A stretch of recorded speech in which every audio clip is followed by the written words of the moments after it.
Welcome to Roamin Home. This is a one-person takedown and folding video. To start, you're going to want to zip all your windows shut from the inside first. Zip down your short door, buckle it at the bottom if you have the buckle. Leave your main door unzipped. Start at the front of the tent when you're taking it down. You want to remove your wall pulls. Loosen your tensioner, pull your eye bolt out of the top. Pull your pole off the spike and set it aside. The reason why you want to start on the front of your tent is because those poles are the longest on the front, and if you do them last, they'll be standing up not very well supported and you could bend something. Next, remove your door pole, loosen both your ropes, just lift the door pole off of the spike, bring it out, set it aside as well. Now that the front of the tent is loose, you can remove your center pole.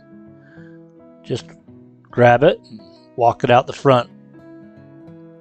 Let the canvas fall down on the floor. Set your poles in line at the front of the tent. This will make it easier on you when you break them apart and put them away.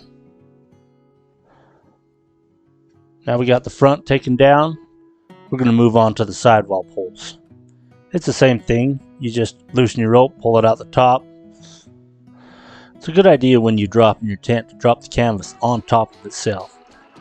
Because my ropes have a chain link on the end, I like to just drop them right where they're laid. They aren't going to get lost, and I can come back and get them later. Now that your ropes are removed, just walk around the tent and collect all your sidewall poles. Be careful at this point not to scatter them everywhere because they will come apart at the joint. Set them aside with the rest of the poles. Gather up your ropes next. There are 3 different lengths of ropes that come with the Nomad tent. You have the door pole ropes, which are long, the red pole ropes, which have a red tension on them, which I'm working on right now. They are medium length. And then you have the regular length, which is a sidewall rope.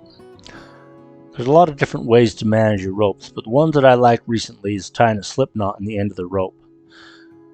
Just grab a hold of your rope and pull a loop through there. Pull it down tight. That prevents the ends from tangling together. Go ahead and gather up all the rest of your ropes. I'm in soft soil here, so I'm able to use the rope to pull the spike out of the ground. I just pull it opposite the way I drove it in, and it pulls out pretty well as long as you're in soft soil. If you're in hard packed dirt and you have a hard time getting nails pulled out, use the claw hammer. You might even have to dig around a little bit to get to the nail head or the chain link and pull that out with the claw hammer. As I go around the tent pulling out my spikes, I'll drag my ropes along with me, pick up all my spikes, put them in the bag. I find it best to always manage all my small parts, get them put away to where I'm not going to lose them. Now I've got all my regular length ropes all together. I'll manage them to where all of my chain links are on one end, the tensioners are on the other. Shake them out, and I'm going to tie a slip knot in the end of all those ropes. And I'll do it on both ends. The tensioners, you're going to want to make sure that you've shook them out to where they're as tight to the eye bolt as you can get them. Just tie a simple slip knot in the end, choke it down tight. This is currently my preferred method of managing my ropes. Not saying it's the right way, you might even have a better way. Now we've got a lot of the parts out of the way and set aside. It's time to fold this tent up. We're going to go ahead and zip down the main zipper. Buckle it at the bottom if the buckles are there. Find your stove jack cover, and we're going to go ahead and replace it at this time. Stove jack cover has Velcro all the way around the sides, and it also has a rope on it. The rope is there to be able to remove it when the tent is up. So make sure you put that rope facing the peak. That way when you pull on the rope, it'll pull it down and off the tent, like so. That's about all the prep work you need to do. Grab the peak rope, and you're going to pull the peak to the back of the tent and tie it against all the stakes on the front. Now to fold the tent, you simply walk around the tent, pull the peak rope, tie it against the stakes. Same with the back, you just pull it tight against the stakes and walk around. So I'll start at the back of the tent and I'll end at the back of the tent. Just pulling the peak rope around, pulling it against the spikes. If you have one of our older tents that does not have the peak rope on it, the same thing can be done just by grabbing the peak and pulling it around. This last step right here just helps in the folding. You just pull the peak to about a foot away from the door and let it sit. Now go around and pull all of your spikes out of the perimeter of your tent. It's a good idea to always use that nail bag. Just pack it along with you. It's got some holes in it. You could hang it on your belt loop if you want. Just pull your spikes out, put them in the bag. That way you're not going to lose them. Everything's put where it needs to go. Now that the spikes are out, we're going to fold the tent from the sides to the center. Grab it in two hands and lay it over. You're going to make your best guess on hitting these rivets. We got rivets in the curb of the tent, if you'll look. That's the first fold line. Those are set in place to create a fold line so that your tent ends up the same size every time. See the rivets right there? Fold your tent to that. Do your best to make sure that is being folded parallel to the tent. Side, I'll show you a different method. Put your finger on the rivet, fold it over. You're going to pull your floor out of there.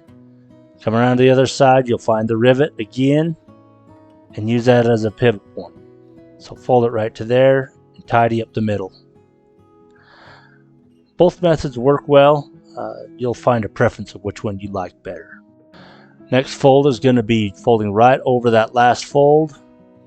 See, I started in the center on this one. Tidy up the edges.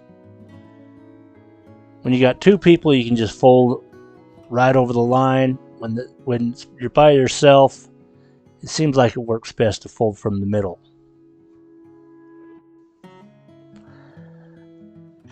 So you saw fold once, twice, and now 3 times. Tidy up your ends. And this last fold puts it right in the center of the tent. Now come around to the other side, and it's folded once now. You'll fold it twice. You'll walk back and forth when you're by yourself and fix the ends.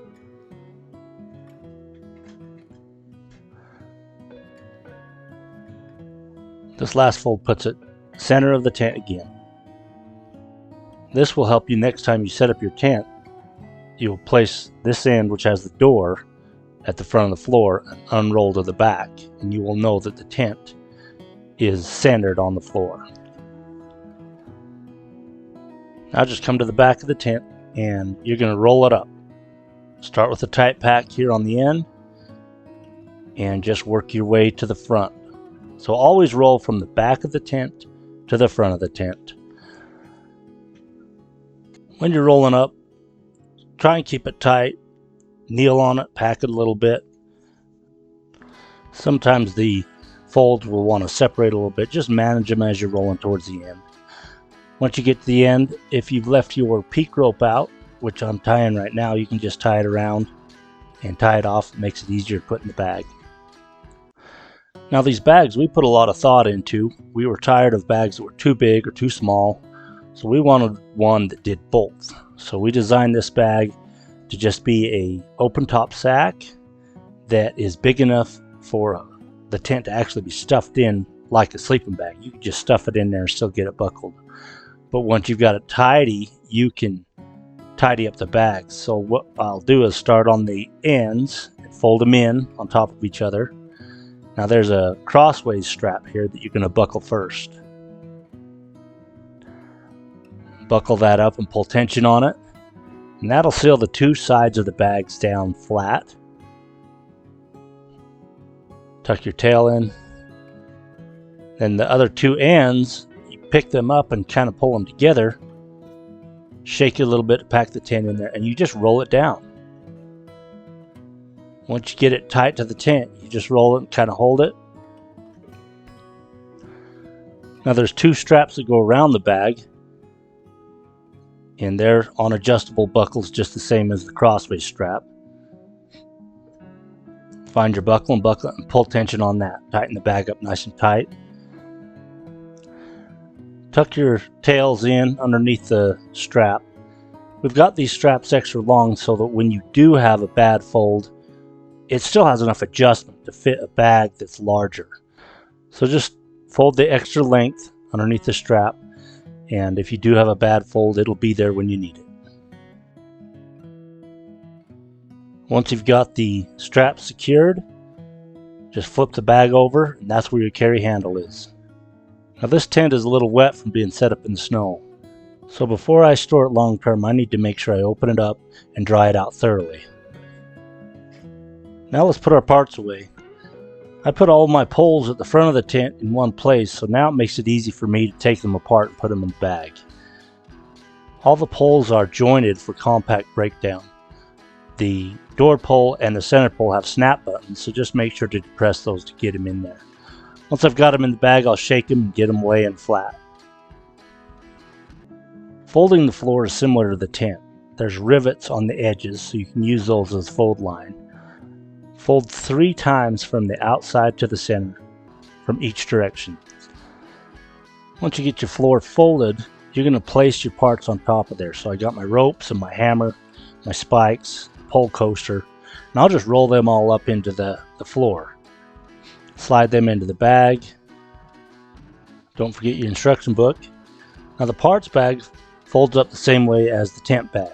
So you fold your sides in, tighten your cross strap, grab your ends, roll them down, tighten up your 2 side straps, manage the tails.